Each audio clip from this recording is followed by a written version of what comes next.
apostando polo emprego público e de calidade, non? Si se externalizara... O rexedor Chantadino fixo hoxe para Televinte unha valoración do pleno de onte, onde o punto forte era dos presupostos, que para este 2013 serán de 5,3 millóns de euros. O voceiro de INTA agradeceu o apoio socialista, cos que acadou a maioría, e a abstención do PP. Manuel Varela recoñece que non son os mellores presupostos, pero di que a situación non dá para moito máis.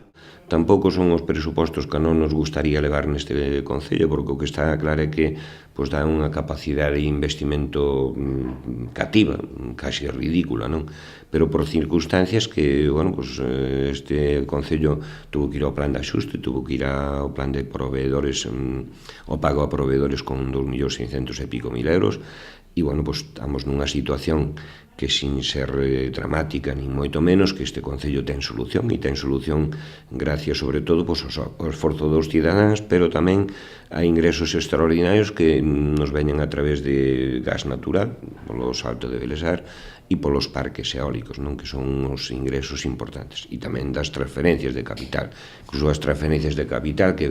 Unha das grandes partidas de gastos do Concello será unha vez máis a de persoal. Debido a estas circunstancias e a carga de personal, tanto funcionario como laboral, que ten este Concello, porque se está a apostar desde fai anos polo oferta de emprego público, e ainda que agora non se pode incrementar, e non se poden incluso incrementar nóminas, ni moito menos, pero este Concello, en vez de estar gastando un 41% dos seus ingresos en personal, podría estar gastando un 30, un 31, un 32, que sería máis bonito a hora de ver os presupostos, pero que quere dicir con eso? Diríamos que estar externalizando servicios, como poden ser, así a bote pronto, os servicios de jardinería, as escolas deportivas, a axuda no fogar ou a dependencia.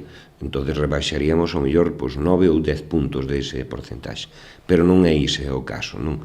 E tampouco nós estamos para analizar nestes momentos si externalizando este tipo de servicios o Concello aforraría diñeiro, non, porque tampouco creo que ningunha empresa que veña a prestar servicios a ningún Concello veña a perder diñeiro, non? Entonces, si apostas por isto e por os compromisos que tes que ineludiblemente cumprir, porque ahora fai uns anos o que era, digamos, indispensable de cumplir era gastos de personal e servicios básicos, pero ahora prevalece sobre gastos de personal e servicios básicos o pago de débeda, non? Tanto a proveedores como a que viña arrastrando o Concello de anos anteriores, non?